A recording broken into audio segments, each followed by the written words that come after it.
അന്നേരം മുതൽ ചോദിക്കുന്നതാ, എന്തിനായിരുന്നു ഇത്രയും കാശൊക്കെ ചെലവാക്കി എനിക്ക് ഡ്രസ്സൊക്കെ?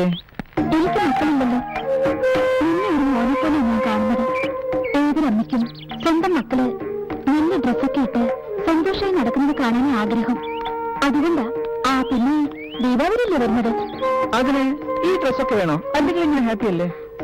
ഇവിടെ ദീപാവലിക്ക് എല്ലാവരും പുതിയ ഡ്രസ് ഇടും. എത്ര ദൂരം നടക്കാനാ പ്ലാൻ? നമുക്കൊരു ഓട്ടോയിൽ പോവാം. ശരി, വാ.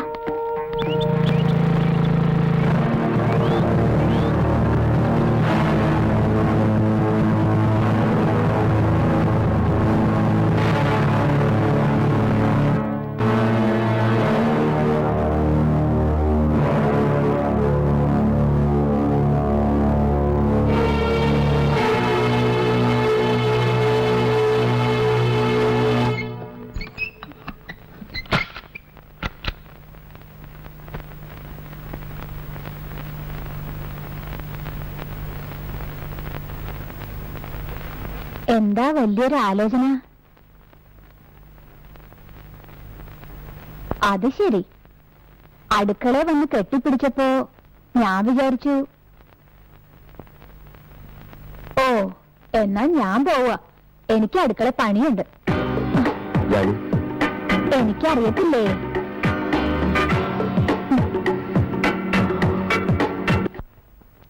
പെർഫോമൻസും ഒക്കെ നന്നായിരുന്നു. ആരുടെ കെയർ ഓഫിലാ ടിവിയിലൊക്കെ കയറിയത്? നമ്മുടെ പാൽബൂത്തിനടുത്തുള്ള ആംബുലൻസ് ഫാമിലി ഇല്ലേ, ഗൾഫിലുള്ള കർണാടകത്തിന് അറിയില്ലേ? അറിയാം. അവളുടെ മോളെ സ്റ്റെല്ല. ആ വായാടിപ്പെണ്ണ്. അവൾ ഇങ്ങനത്തെയൊക്കെ പ്രോഗ്രാമുകൾ ചെയ്യാറുണ്ട് ടിവിയില്. ഒരു ദിവസം പെട്ടെന്ന് നിന്ന് ചോദിച്ചു, ഒരു ചാൻസ് ഉണ്ട് നോക്കുന്നൊന്ന്. ആദ്യം എനിക്ക് മടിയായിരുന്നു, പിന്നെ ആന്റി എനിക്ക് ധൈര്യം തന്നു. വല്ല ലൈനും മറ്റോ ആണ്? അയ്യേ, അങ്ങനെയൊന്നുമില്ല. പിന്നെ ഇങ്ങനെ പാട്ടും കൂത്തായിട്ട് നടന്നാൽ പോരാ. ഒരു വർഷം കൊണ്ട് കോഴ്സ് പൂർത്തിയാക്കി വല്ല ജോലിക്കും കയറണം. ശരി അങ്കിൾ.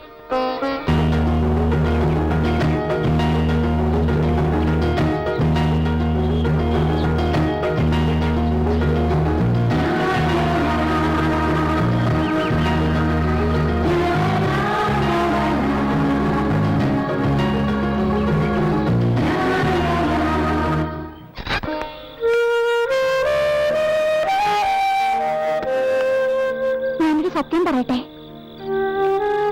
എനിക്ക് ഒരാളോടൊരു പ്രേമം. ഇത്ര അടുത്ത സ്ഥിതിക്ക് തന്നോട് തുറന്നു പറയാലോ.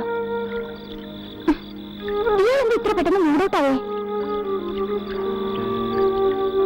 ശരി, എന്നാ ഞാൻ പറയുന്നില്ല. ഇയാൾക്ക് ഇഷ്ടമല്ലെങ്കിൽ ഞാൻ ആ ലവിനോട് ഗുഡ് ബൈ പറയാൻ പോവാ. നമുക്ക് പിന്നെ വേറെന്തെങ്കിലും സംസാരിക്കാം. വേറൊന്നും സംസാരിക്കാനില്ല, ഞാൻ പോവാ. എന്നാലും എന്റെ മനസ്സിൽ കയറി ആ കക്ഷി ആരാന്ന് തനിക്കൊന്നും അറിയണ്ടേ?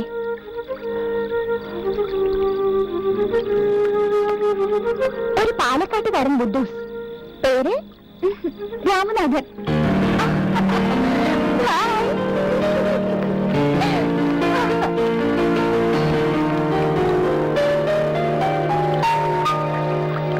ഒരു പാലക്കാട്ടുകാരൻ ബുദ്ധൂസ്, പേര് രാമനാഥൻ.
നിന്റെ കാശിൽ ഇവിടെ വന്ന് താമസിച്ചിട്ട് എന്നെ വഞ്ചിക്കുവാനോടി നിന്നെ ഞാൻ പോടാ.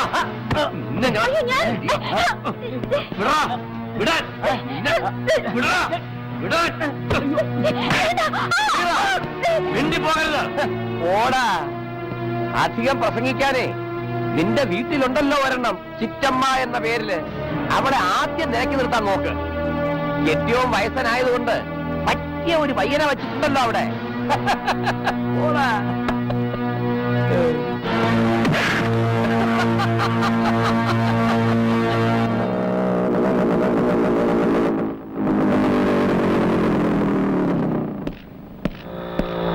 சார் சார் கொஞ்சம் நில்லுங்க.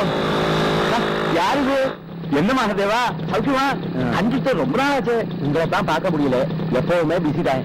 உங்க வீட்டுக்கு அவ்வளவு வரவில்லையாமே. இந்தியா நம்ம வேலை அட்டுவாரிய போச்சு.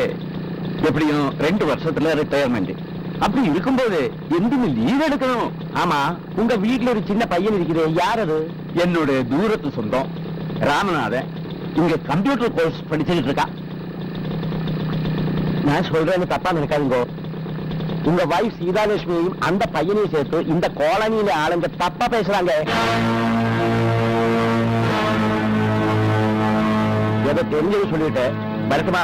வேற வேலை இருக்கு.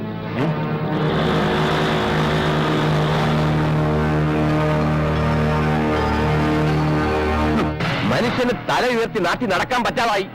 ഇനി എല്ലാരും എവിടെയെങ്കിലും പോയി ചത്താ മതി. എന്തുണ്ടായിരുന്നു? എന്തുണ്ടായിന്ന് എന്റെ വായിന്ന് എന്നെ കേൾക്കണോ നിനക്ക്? എന്നാ കേട്ടോ.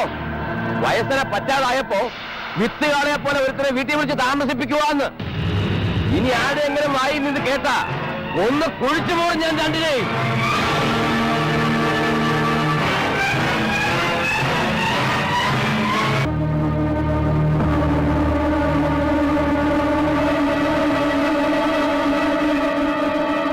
വയസ്സിനെ പറ്റാതായപ്പോ വിത്ത് കാളയെ പോലെ ഒരുത്തരെ വീട്ടിൽ വിളിച്ച് താമസിപ്പിക്കുവാന്ന്. உங்க வைஃப் சீதாலட்சுமியையும் அந்த பையனையும் சேர்த்து இந்த காலனியில ஆளுங்க தப்பா பேசுறாங்க.